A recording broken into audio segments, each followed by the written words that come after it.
और एक लड़का आया वीडियो रिकॉर्ड करते हुए, बोला कि मुनव्वर भाई मेरी चारों बहनों से शादी कर लो। दिन में 1 घंटा ऐसा आता है जिसमें हम लोग अनब्लॉक करके जाते देखने। ये दूसरा अकाउंट बना लेते हैं। किसी का मजाक उड़ाना ही कॉमेडी है। आप पहली बार तभी हंसे कि जब आपने किसी को गिरते हुए देखा। आप जब छोटे बच्चे थे तब आपके पास ह्यूमर नहीं था ना, कि कोई जोक सुना रहा आप सुन लो। आपने टॉम एंड जेरी को गिरते हुए देखा, आप हंस दिए। मैं वो नहीं, वो स्ट्रगल था ही नहीं, वो लाइफ थी। स्ट्रगल लगता ही नहीं था, क्योंकि हमें लगता था, हमारे आसपास भी लोग ऐसे ही थे कि हमें लगता है कि ऐसे ही होता होगा। दिल पे मत लो, उस पे मत लो, दिल पे लो। बुरा लगता है, जो लगता है तो लगा। प्रॉब्लम बस यही है कि अटको मत कहीं। मैंने खोया है अपनी हर प्यारी चीज को, मैं अपनी किस्मत फिर भी आजमाऊंगा। एक शायरी लिखी है, कभी मिलोगी तो सुनाऊंगा। तो बस्सी भाई को गाने 2 सुनाए थे, तो बस्सी भाई ने बोले बहुत बढ़िया, लेकिन गवा किसी और से। सच्चे दोस्त थे वो। नहीं रखता था वो। जब आप गलती करना बंद कर देते हो ना काम में, तब आप बॉस खुद बन जाते हो। मुझे लगता है ये तो हमें सर्कुलेट कर दीजिए पूरे ऑफिस में। आपका फायदा है। हाँ, मेरा ही आपके ऊपर भी होंगे ना फिर कोई। हाँ, नहीं ना उन्होंने पेपर फेंके अभी तक, ना मैंने पेपर फेंके। तो कोई ऐसा है जिसको पहले पर्दे पे देखा तो लगा इसकी आंखों में नूर है, और अब जब मिले तो लगा बस हूर है, लेकिन नूर थोड़ा दूर है? सबके साथ ये फील हुआ। तो गाइस आज हमारे मोहल्ले में है the one and only Munawar Faruqui. Thank you so much, thank you. ये हमारा मोहल्ला है, बिल्कुल। इसमें स्टूडेंट्स हैं, पत्रकार हैं, हाँ। कुछ खुराफाती भी हैं आपके जैसे। बिल्कुल। तो अलग अलग तरह के सवाल होंगे, लेकिन एक कंडीशन होगी, ये मुनव्वर का सबसे नॉन कंट्रोवर्शियल इंटरव्यू। इसमें सिर्फ बातें होंगी, मस्ती होगी, और इनके बहुत सारे सीक्रेट्स जानेंगे जो ये बताना चाहते हैं। जो बताना नहीं चाहते वो वैसे भी नहीं बताते। तो सबसे पहले तो नूर के लिए बहुत बहुत बधाई। थैंक यू सो मच, शुक्रिया बुलाने के लिए और इतनी इज्जत के लिए, और आप सबका शुक्रिया। सब अच्छे लग रहे हो। नूर के बारे में सबसे पहले तो बताइए कि कैसे आपने बनाया, खुद ही आपने इसमें सब कुछ किया है, तो पैसे बचाने के लिए किया, या अंदर का कलाकार जो है वो कहीं ना कहीं मचल रहा था? पैसे बचाने के लिए नहीं किया, खुद लिखना पसंद है, और सबने बोला कि इतना अच्छा लिख रहा है तो गा भी तू ही। तो गाने के लिए भी पुश किया, और हम लोग ने, म्यूजिक प्रोड्यूसर कोई और है तो उसने म्यूजिक के साथ भी बहुत जस्टिस किया।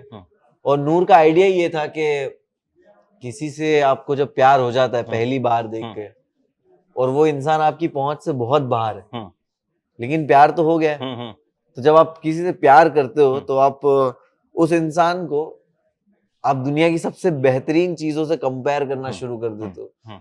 तो इसमें कहानियों की हूर कहा है, सितारों से दूर कह दिया है, मेरी रातें बेफिजूल क्योंकि तेरे बिना गुजर रही है। तो बस एक तरफा प्यार प्लस पहली नजर का प्यार। तो जब ये हो जाता है तब जो फीलिंग है और तब जो चीजें निकलती है आपके दिल से, वो सारी चीजें बस तारीफ है इसमें।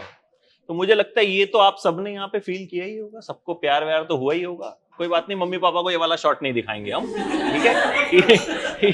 प्यार तो हुआ ही होगा। तो ये कहानी इन सबकी है, मेरे ख्याल से हम सबकी है। बिल्कुल। हम सबको कई बार मतलब अंगूर खट्टे टाइप महसूस हुआ है जिंदगी में। बिल्कुल। आप सबको हुआ नहीं हुआ? नहीं हुआ है? करवाओ यार।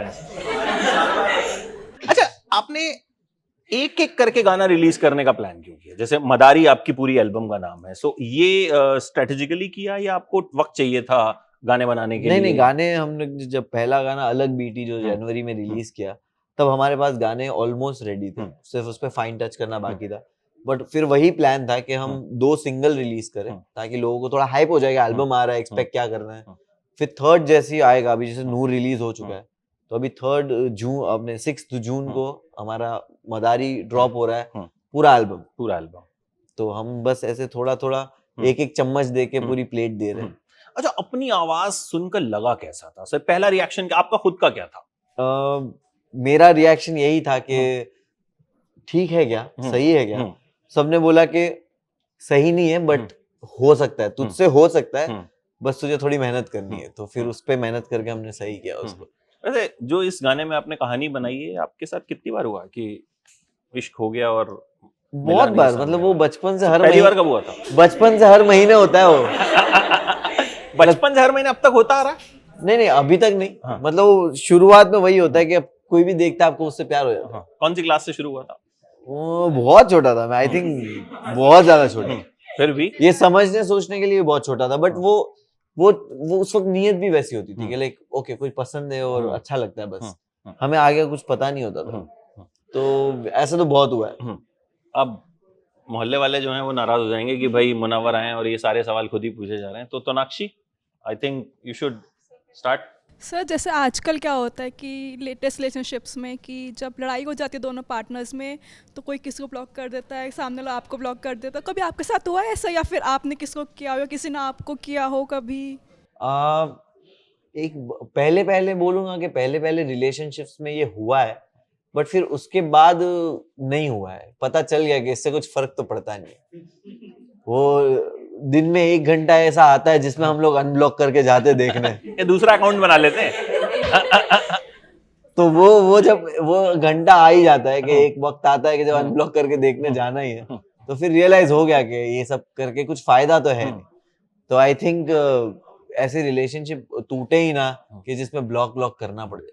अब ब्लॉक अनब्लॉक पे कुछ सोचा नहीं बनाने के लिए कभी? क्योंकि ये आजकल का सबसे बड़ा गेम, मतलब ब्रेकअप तो बाद में होता है, हाँ। उससे पहले कई दौर का ब्लॉक अनब्लॉक चलता है। बहुत तरह का चलता है और आई थिंक मैं बहुत ही कम कंटेंट बनाता हूँ ये सब प्यार और नए गर्लफ्रेंड बॉयफ्रेंड पे। मैं उस तरह का कंटेंट नहीं, बहुत कम नहीं, मैं वही कह रहा हूँ, कभी सोचा नहीं आपने बनाना चाहिए? नहीं, उस पे बाकी सब बना रहे। अच्छा।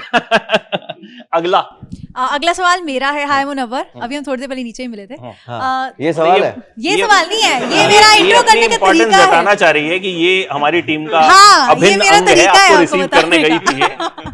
तो आपको पता ही है कि आजकल इंडिया में पाकिस्तानी ड्रामास को लेकर बहुत ज़्यादा क्रेज बढ़ता जा रहा है एंड आई थिंक बहुत कम ही लोग होंगे यहाँ पर भी, हमारे मोहल्ले में भी, जिनके घर में पाकिस्तानी ड्रामास कोई फॉलो ना करता हो। कोई ना कोई तो देख ही रहा होता है कुछ ना कुछ। तो अगर आपको वहाँ से ऑफर आएगा किसी पाकिस्तानी शो को करने का, would you consider that? Because अभी म्यूजिक वीडियो वगैरह कर रहे हो तो एक्टिंग में तो दमदार होते ही जा रहे हो धीरे धीरे, तो कुछ ऐसा प्लान है कि कंसिडर करोगे? आई डोंट थिंक कि मैं पाकिस्तानी ड्रामा कर पाऊंगा, और क्योंकि वो जो ड्रामा है उससे मैं बहुत तंग हूँ जिंदगी में। ड्रामे से तो बहुत तंग हूँ मैं जिंदगी में, तो मेरे को ड्रामा नहीं लाना है, मुझे खुद रियल जो खुद का कंटेंट है वो करना है। और प्लस मैं उतना कर नहीं पाऊंगा शायद, मुझे लगता है कि मैं रोज एक ही स्टोरी या 8 घंटा एक ही चीज पे काम नहीं कर पाऊंगा।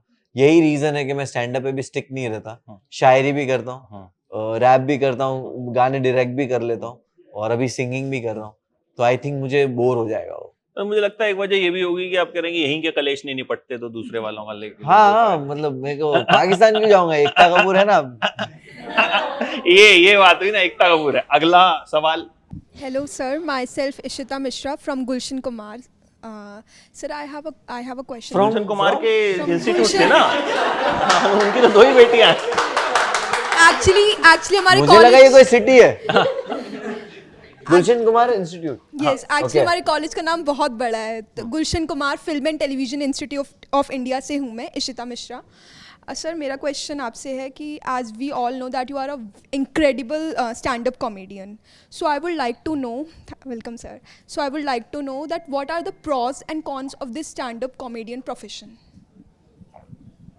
देखो फायदा यही है कि ये एक ऐसा आर्ट फॉर्म है जो उसमें कुछ ऐसा नहीं है कि कोई ओवररेटेड नहीं होता।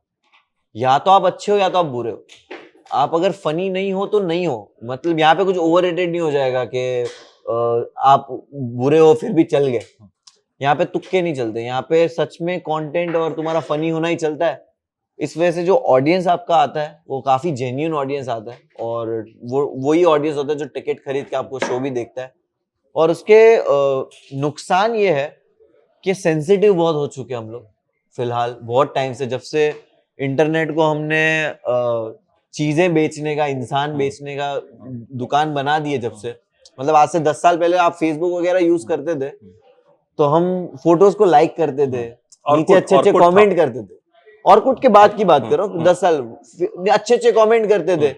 आज ऐसा नहीं हो गया है, आज बुरे कमेंट ज्यादा देखने मिलते हैं कि ये तूने क्या पहन लिया है, ये क्या खा रही है तो क्यों दिखा रही है, अच्छा चैरिटी कर रहे हो तो क्यों दिखा रहे हो। तो क्रिटिसाइज करना इतना बढ़ चुका है, सेंसिटिव लोग इतने हो चुके हैं ना कि हर चीज को क्रिटिसाइज करना होता है। तो सबसे ज्यादा क्रिटिसिज्म उस चीज का होता है जो रियल हो, ओरिजिनल हो। हम लोग ओरिजिनल कंटेंट क्रिएट करते हैं, तो आई फील के लोग कहीं ना कहीं उसमें कुछ ना कुछ ऐसा ऑफेंसिव ढूंढ लेते हैं कि भाई मुझे तो ये बात बुरी लग गई।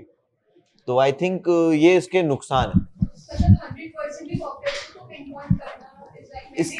क्योंकि कॉमेडी में ये हो जाता है, क्योंकि comedy it's all about insulting, punching down, किसी का मजाक उड़ाना ही कॉमेडी। आप पहली बार तभी हंसे कि जब आपने किसी को गिरते हुए देखा।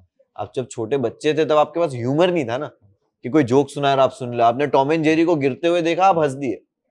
तो किसी का नुकसान, किसी की ट्रेजेडी, किसी का इंसल्ट होना ही कॉमेडी है। अब क्या कर सकते हैं, जोक का मतलब ही है। तो इसलिए इजी हो जाता है लोगों का ऑफेंड होना उस पर। अच्छा, ये सारे बच्चे जो हैं, ये मुझे लगता है कोई फर्स्ट ईयर का स्टूडेंट है, कोई सेकंड ईयर का स्टूडेंट है, अभी बहुत कुछ आप करना चाहते हैं जिंदगी में, और आजकल के बच्चे बहुत जल्दी बहुत कुछ हासिल करना चाहते हैं। मैं आपके बारे में पढ़ रहा था, सुन रहा था, आपने शुरुआत में बड़ा ऐसा छोटे छोटे काम भी किए, मतलब स्ट्रगल आपका बहुत बड़ा रहा। मतलब लोग जानते हैं मुनव्वर फारूकी जब स्टार बन गया, उससे पहले का स्ट्रगल कोई नहीं जानता। थोड़ा सा मैं वो जानना चाहूंगा, बर्तन की दुकान पे काम किया, क्या कैसे शुरुआत की आपने? पहली बात तो मैं वो स्ट्रगल था ही नहीं, वो लाइफ थी। स्ट्रगल लगता ही नहीं था, क्योंकि हमें लगता था, हमारे आसपास भी लोग ऐसे ही थे कि हमें लगता है कि ऐसे ही होता होगा, कि पिक्चर देखने ईद के दिन जा रहे तो हाँ ईद के दिन जाते होंगे, बड़ी बड़ी होटलों में तो बर्थडे के दिन ही जाते। तो हमें यही लगता था, और कोई ना ड्रीम थे ना कुछ ऐसा स्ट्रगल था कि आज मैं समोसे भी बेचे, राइट। तो मैं वो समोसे बेच के मैं नहीं सोच रहा था कि एक समोसे का एम्पायर खड़ा करूंगा एक दिन। तो ये था, रोज समोसे ही बेचूंगा मैं, आज भी बेचूंगा, कल भी बेचूंगा, 10 साल बाद भी बेचूंगा। तो वही मेंटालिटी थी। तो वो स्ट्रगल नहीं था, वो लाइफ थी। स्ट्रगल मुंबई में जब 2007 में आया, तब भी कमा ही रहा हूँ। एक टाइम आया कि जब रोज कमा रहा हूँ, रोज खा रहा हूँ, रोज कमा रहा हूँ, रोज खा रहा हूँ। ऐसी मेडिकल कंडीशन जब घर में आई, डैड को पैरालाइज हुआ 2009 में, तब फर्स्ट टाइम रियलाइज हुआ कि पैसा नहीं है अपने पास, क्योंकि दवाई लानी है। और पहली बार ऐसी कोई अलग से रिस्पॉन्सिबिलिटी आ गया। अभी तक क्या था कि घर चलाना है, खाना खाना है। पहली बार ऐसा कुछ झटका आया कि ओह, ये 4,000 रुपए 5,000 रुपए कहाँ से आएगा। तब रियलाइज हुआ कि ओके कुछ करना है, पैसा नहीं है। तब पता चला कि हाँ गरीब है अपन। तो उस वक्त के बाद से पैसा कमाने का वो जो भी मन हुआ कि अब हुआ कि नहीं, अब मेरे को पैसा कमाना। फिर इधर उधर हाथ पैर मारते मारते मारते मारते वो सब कुछ काम कर लिए जिससे पैसा मिलता था। वो करते करते कॉमेडी हो गई और पहुंच गई इधर। तो सोचा कैसे कि कॉमेडी करनी? सोचा, हंसाना मुझे लगता है सबसे मुश्किल काम। सोचा ही नहीं था। और मैं जॉब कर रहा था और वहां पे संडे छुट्टी पे था, और मैंने देखा एक कॉमेडी क्लब है, and I got to know. मैं कॉमेडियन को फॉलो करते हुए गया फोटो के लिए, एंड मुझे पता चला कि यहाँ पे ओपन माइक जैसी कोई चीज होती है। मुझे पता नहीं था, मैंने उनसे पूछा, डिटेल में पता चला, और मैं बोला चलो मैं भी करता हूँ। और बस वो स्टेज पे चढ़ा, और मेरे लिए वो बहुत नया था, क्योंकि लाइक ऐसे लोग बैठे हुए, उनके हाथ में पॉपकॉर्न है, उनके हाथ में सैंडविच है, और माहौल ही वैसा स्टेज का है। तो वो जो मुझे चीज मिली ना कि माइक हाथ में, मेरी अपनी लाइफ में कभी नहीं गया। मैं कॉलेज भी गया नहीं हूँ, तो मैंने वो लाइफ में पहली बार वो चीज एक्सपीरियंस करी। तो आई वाज लाइक यार ये तो कितनी अच्छी चीज है, मैं करते रहूंगा। तो बस मैं वो करता रहा, उसमें मेहनत करते रहा, और करियर बन गया। फोटो खिंचवाने गए थे और उसके बाद आज मुनव्वर के साथ फोटो खिंचवाने के लिए मुझे लगता है दिस इज वेरी इंस्पायरिंग। अगला। Hi sir, my name is Kashish Gupta and I'm from Amity University, Noida. So मेरा आपसे ये क्वेश्चन है, जैसे आप अभी करंटली म्यूजिक वीडियोस कर रहे हो, एक्टिंग भी कर रहे हो, तो ऐसी कौन सी हीरोइन है जिसके साथ आप ऑन स्क्रीन रोमांस करना पसंद करोगे? आलिया भट्ट। मैं बताऊंगा आलिया भट्ट को, इंटरव्यू लूंगा तो I'll tell Alia Bhatt Munawwar wants to work with you. Hi sir, my name is Nida. तो मेरा सवाल ये है कि आप पहले मतलब कि कॉमेडी शोज़ करते थे, स्टैंड अप कॉमेडियन करते थे, तो आप उसके बाद फिर रियलिटी शोज़ में गए, तो आपकी एक्सपीरियंस क्या थी उसमें और आपका जर्नी कैसे चेंज हुआ? As a stand up comedian क्या होता है ना, आपको लोग एक ऐसे रूप में देखते हैं जब आप आपके बेस्ट में हो। लाइक आपका वो फॉर्म ही है, जोक करने वाले हो, पंच लाइन करने वाले हो, किसी को रोस्ट करने वाले हो। वहां पे आपकी पर्सनैलिटी का पूरा हिस्सा नहीं दिखता है। आप 50% लोग आपको समझ जाते हैं कि आप बहुत बट 50 नहीं, ज्यादा ही समझते होंगे। हाँ, मतलब वो वही देखा है ना। बट रियलिटी शो में ये होता है कि वो आपको एक्चुअल में देखते हैं। कि तू स्टेज पे नहीं है, तू परफॉर्म नहीं कर रहा है, तू रियल में है। और जब 24 घंटा कैमरा हमारे सामने रहता है, अभी 1 घंटे में हम भी भूल जाते हैं कि कैमरा चालू है। तो 24 घंटा जब कैमरा आपके सामने रहता है तो आप अपने आप ही बहुत रियल हो जाते हो। तो आई फील कि जब वो रियल पर्सनालिटी लोगों को अगर पसंद आ गई आपकी, फिर आप बाहर आके गाने गाओ, एक्टिंग करो, स्टैंड अप करो, वो सब आपसे कंज्यूम करेंगे just because now they are in love with your personality. उनको आईपीएल पे भी जोक बहुत लोग कर रहे हैं, बट उनको सुनना है कि मुनव्वर आईपीएल पे क्या जोक कर रहा है, because they like your personality. तो रियलिटी शो इस तरह हेल्प करते हैं और आई थिंक मेरे साथ ये हुआ है। अच्छा, गाना जो आपने अभी गाया नूर, फिर अभी बाकी गाने भी आप बना रहे जी, वो ज्यादा टफ लगा, आसान लगा, या जो आप कॉमेडी करते हैं? दोनों ही अपने आप में बहुत टफ है। गाना गाना टफ इसलिए है क्योंकि हमें लगता है कि हम बहुत अच्छा गाते हैं, बट हम जब माइक पे आते हैं तब हमें पता चलता है कि कितना बुरा गाते हैं। और अभी उसमें गले का ख्याल रखना पड़ता है। मैं सेशंस के टाइम पे ऐसे ऐसे सिंगर्स से मिला जो तेज बात तक नहीं करते, वो बहुत स्लो बात करते हैं, उनके गले का ख्याल रखते हैं बहुत, हर चीजों का, और मैं कभी ख्याल नहीं रखता था। तो मुझे रियलाइज हुआ कि वो कि कितना जरूरी है। अभी मैं 2 रात से सोया नहीं हूँ, ट्रैवल कर रहा हूँ, अभी मैंने अभी गर्म पानी मंगा के पिया, तब मुझे एहसास हो रहा है कि गला कितना थक जाता है। पहले नहीं होता था, अभी इसका ये सब ख्याल रखना पड़ता है, तो बहुत मेहनत है गला सही रखने की। अच्छा, वैसे किसी यार दोस्त ने ऐसा बोला तो नहीं कि भाई तू कॉमेडी कर, गाना वाना, मतलब? मुझे 2 लोगों ने बोला था कि जब मैं स्टार्टिंग में गाने शुरू करता था और उसमें कोरस में हुक जो होता था उसमें थोड़ी सिंगिंग होती थी, तो मैं भेजता था कि सुन, तो मेरे को बोलता मस्त है गाना, लिखा भी अच्छा है, लेकिन ये हुक वाला पार्ट ना किसी और से गवा। और मेरे को ये बात समय ने बोला था। समय रहना मेरा दोस्त है, और अनुभव सिंह बस्सी सब जानते हैं, तो बस्सी भाई को गाने 2 सुनाए थे, तो बस्सी भाई ने बोले बहुत बढ़िया, लेकिन गवा किसी और से। सच्चे दोस्त थे वो। तो बस्सी भाई ने मेरे को बोला था गवा किसी और से, तो मैं उनको बोला हाँ कोई और ही गाएगा। उसको ठीक कर लूंगा मैं ऐसे करके। तो फिर मुझे भी कहीं ना कहीं रियलाइज हुआ कि ओके नहीं, इतना परफेक्ट नहीं कर सकते, बट इस एल्बम के साथ हमने एक्चुअल में जैसे मेहनत होती है वोकल्स के लिए, ट्रेनिंग उस पे काम करके गाने बनाए। हाय मुनावर। हेलो भाई, मेरा नाम बादशाह है। हाँ बादशाह नामी भाई, बादशाह, कैसे हो? मतलब घर वालों ने नामी बादशाह रख दिया कि आगे बने ना बने। Thank you sir. तो मुनावर, मैं आपसे ये जानना चाह रहा था, आपके गाने का म्यूजिक वीडियो देखा, उसमें एक सीन है जहाँ आप बैठे हो थिएटर में और सामने मूवी चल रही है, और उसमें जो एक्ट्रेस है उसको देख के आप काइंड ऑफ मैनिफेस्ट कर रहे हो कि उसके साथ एक लाइफ। तो जब आप स्टार नहीं थे, उससे पहले आई एम श्योर आपने फिल्में देखी होंगी, और अब आप एक स्टार हैं, एक सेलेब स्टेटस है आपसे जुड़ा हुआ। तो अब जब आप गए, आपके सेलेब फ्रेंड्स बने, तो कोई ऐसा है जिसको पहले पर्दे पे देखा तो लगा इसकी आंखों में नूर है, और अब जब मिले तो लगा बस हूर है लेकिन नूर थोड़ा दूर है?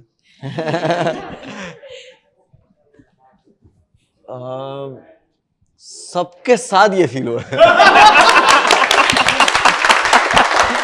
आप बिल्कुल इसके जैसे हो। ये जिस हीरोइन का इंटरव्यू करता है बोलता आपका बचपन से फैन हो, मतलब इसकी उम्र ज्यादा होगी हीरोइन से, ये बचपन से फैन होता है। नहीं, आंसर ये था कि मुझे लगता था कि यार क्या ही दिखते हैं, बट फिर जब ऐसे मिलते ना तो लाइक ठीक ही लगते हैं। ठीक ही लगते हैं ऐसा। तो सबके साथ ये फील हुआ, बट मैंने जब आलिया भट्ट को देखा, मैं मिला नहीं, हम लोग आसपास बैठे हुए थे, तो मैंने उनको बस क्रॉस होते हुए देखा, तो मैं बस देखता रह गया ना, आई वाज लाइक कि ये बहुत खूबसूरत है, सच में बेहद खूबसूरत।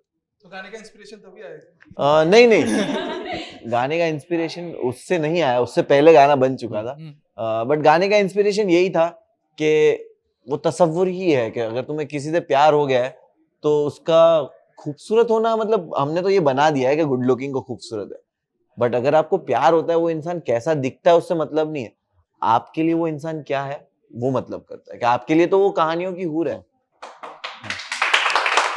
अरशद के पास भी कुछ अच्छा सा सवाल था। अरशद पीछे कुछ डिस्कस कर रहा था। अरशद, मुनव्वर, मेरा नाम अरशद है, माशाल्लाह बहुत अच्छा लिखते हैं, और हमने भी कुछ लिखा है। जी। अरशद ने कैमरा हिला डाला। मुनव्वर माशाल्लाह बहुत अच्छा लिखते हैं। मेरा नाम मोहम्मद अरशद है, और मैंने भी एक सस्ता कुछ लिखा हुआ है। अब पता नहीं आपको अच्छा लगे ना लगे। Mentioned you in a story से शुरू होता है प्यार का पहला round, mention you in a story से शुरू होता है प्यार का पहला राउंड, कितनी भी कोशिश कर लो मेरे दोस्त, एंड में तो मिलता है बस यूजर नेम नॉट फाउंड, आप ब्लॉक हो जाते हो। आपको कभी किसी लड़की ने ब्लॉक किया? अगर किया है तो फिर उसको कैसे मनाया आपने, क्या क्या किया है उसके लिए? मुझे किसी लड़की ने आई डोंट थिंक ब्लॉक किया है, नहीं और किया? अगर किया हो तो मुझे पता नहीं है। मतलब मुझे पता नहीं और किया हो तो पता नहीं, बट आई डोंट थिंक मैंने ऐसा किसी को तंग किया है जो ब्लॉक कर दे। मेरे तो रोज 2-4 कर ही देते हैं। तो इस तरह के मैसेज भेजना बंद करो। Thank you. अच्छा, ये बताइए कि आजकल की जो जनरेशन है, ये वाली जो जनरेशन है, ये बड़ी जल्दी डिसहार्टन भी हो जाते हैं मोहब्बत में, एग्जाम में नंबर कम आ गए, बॉस ने डांट दिया, तो कुछ इनके लिए आपके पास कुछ मंत्रा है, कुछ कहना चाहेंगे इनसे? क्योंकि आप जिस तरह के आइकॉन हैं, लोगों को आपकी बात कहीं ना कहीं अपील करती है। वो जो इंस्टाग्राम की रील में देखते हैं तो उन्हें अच्छा मुनव्वर फारूकी कह रहा था वहाँ पे। हो जाओ डिसहार्टन जो हो रहे हो ना, हो कोई नहीं, उससे कोई प्रॉब्लम नहीं है, हो जाओ, इससे कुछ नहीं होता है कि दिल पे मत लो, उस पे मत लो, दिल पे लो, बुरा लगता है जो लगता है तो लगा। प्रॉब्लम बस यही है कि अटको मत कहीं पे, रुको मत, सब आते जाते रहते। जिंदगी में मैंने बस यही देखा है कि ऐसा लगता है कि इनके बिना नहीं रह सकते, उनके बिना भी रह रहे, तो कहीं पे भी किसी के दिल टूटने से कुछ होता नहीं है। और बॉस से डांट खाना या वो करना आई थिंक सबसे बेस्ट चीज है।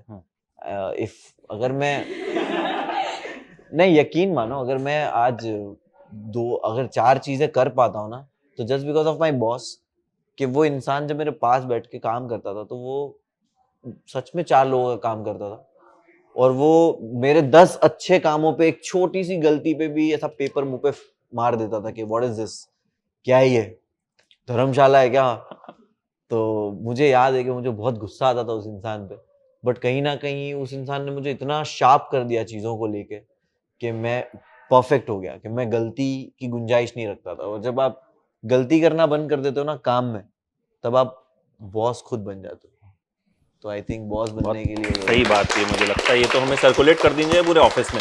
आपका फायदा है। हाँ, मेरा ही फायदा। आपके ऊपर भी होंगे ना फिर कोई? हाँ, नहीं ना, उन्होंने पेपर फेंके अभी तक, ना मैंने पेपर फेंके।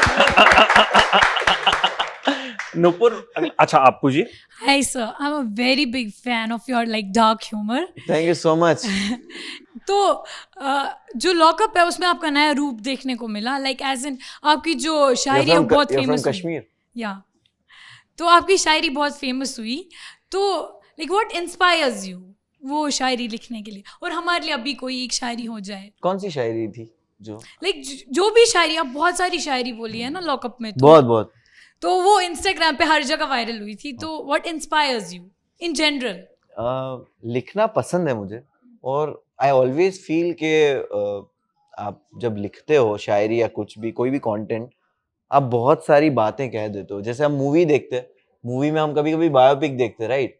एक इंसान की पूरी लाइफ हम 2.5 घंटे में देख लेते हैं, और कभी कभी हम एक म्यूजिक वीडियो देखते हैं जिसमें 2.5 मिनट में हम पूरी एक स्टोरी देख लेते हैं, शॉर्ट फिल्म देखते हैं। तो आई थिंक राइटिंग और कंटेंट का यही है कि आप कोशिश करो कि छोटी सी छोटी बातों में एक पूरी कहानी कह दो।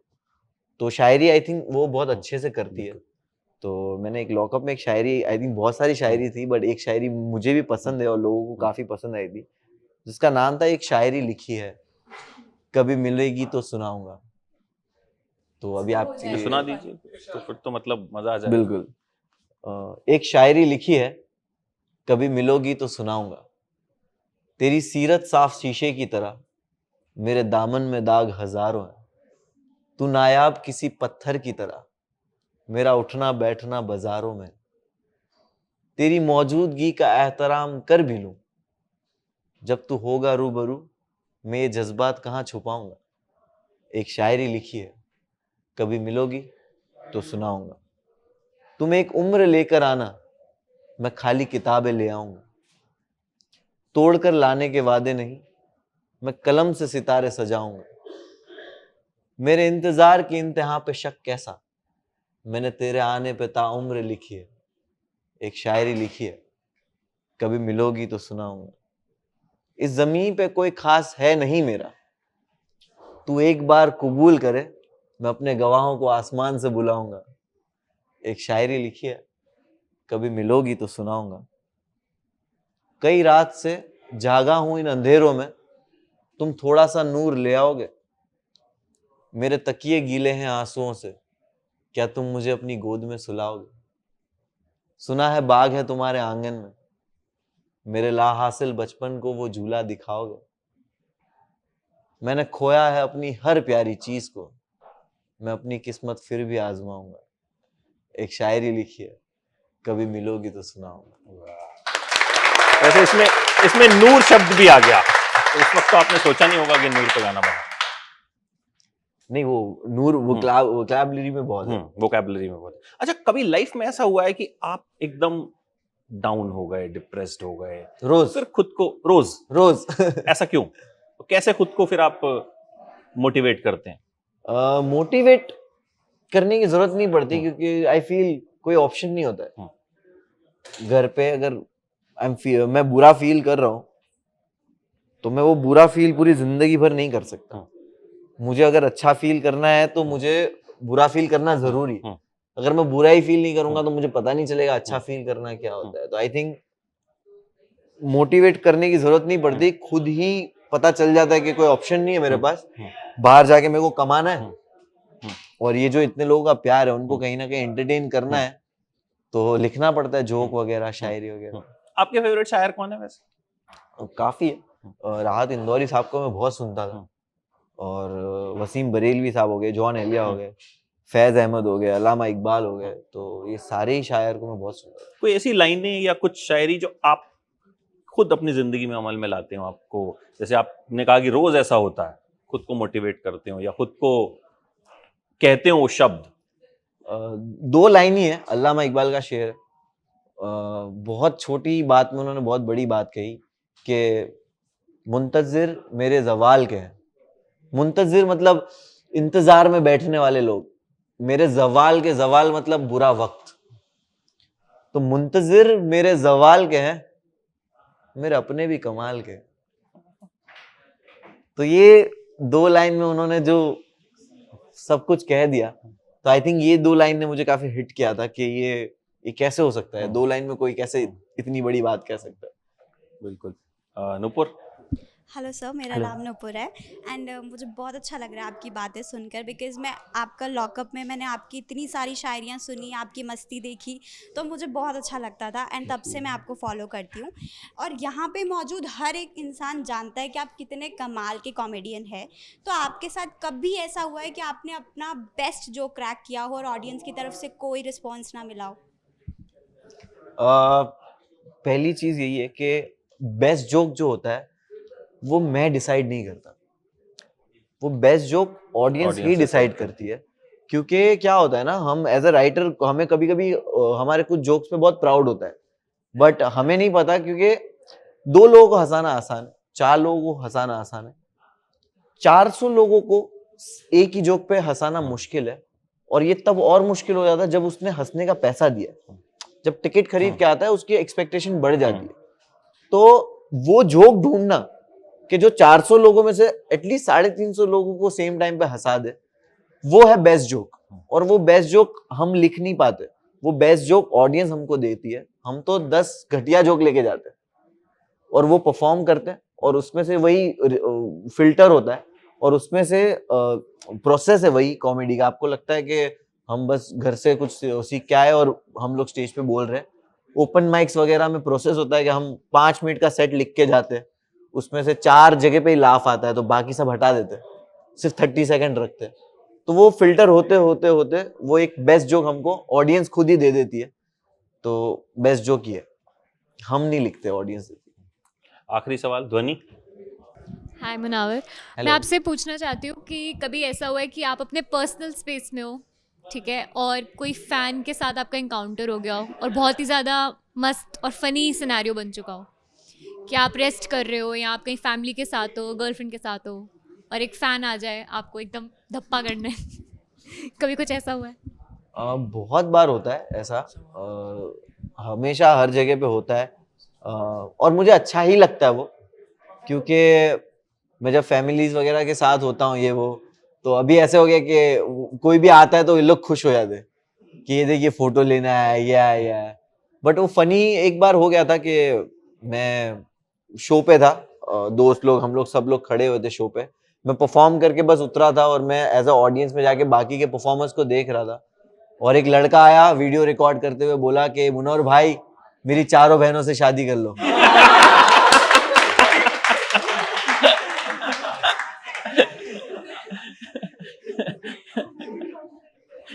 तो वो थोड़ा ऑकवर्ड हो गया था कि यार तू बिना बिना फोटो दिखाए कैसे पूछ सकता है। मतलब आपके मन में तो आया कि चारों की फोटो देख लेता हूँ, मतलब हाँ। चलिए, thank you so much Munawar. Thank you so Noor much. आपका कायम रहे, आपकी बिल्कुल शायरी का बिल्कुल, कायम आप रहे, सबका और नूर कायम नूर रहे। जो है वो इसी तरीके से सुपरहिट भी होता रहे। Yes yes, and thank you इसी सो तरीके मच। से आप एंटरटेन और करते रहे। 6 जून को एल्बम है मदारी, एल्बम रिलीज है और आई एम डेफिनेटली श्योर कि आपको अगर मेरा काम पसंद है तो आपको मदारी पसंद आएगा, क्योंकि वो मेरे काम की ही झलक है कुछ, तो आपको पसंद आएगा। 6 जून को है रिलीज, तो देखिएगा। बिल्कुल देखेंगे। Thank you so much.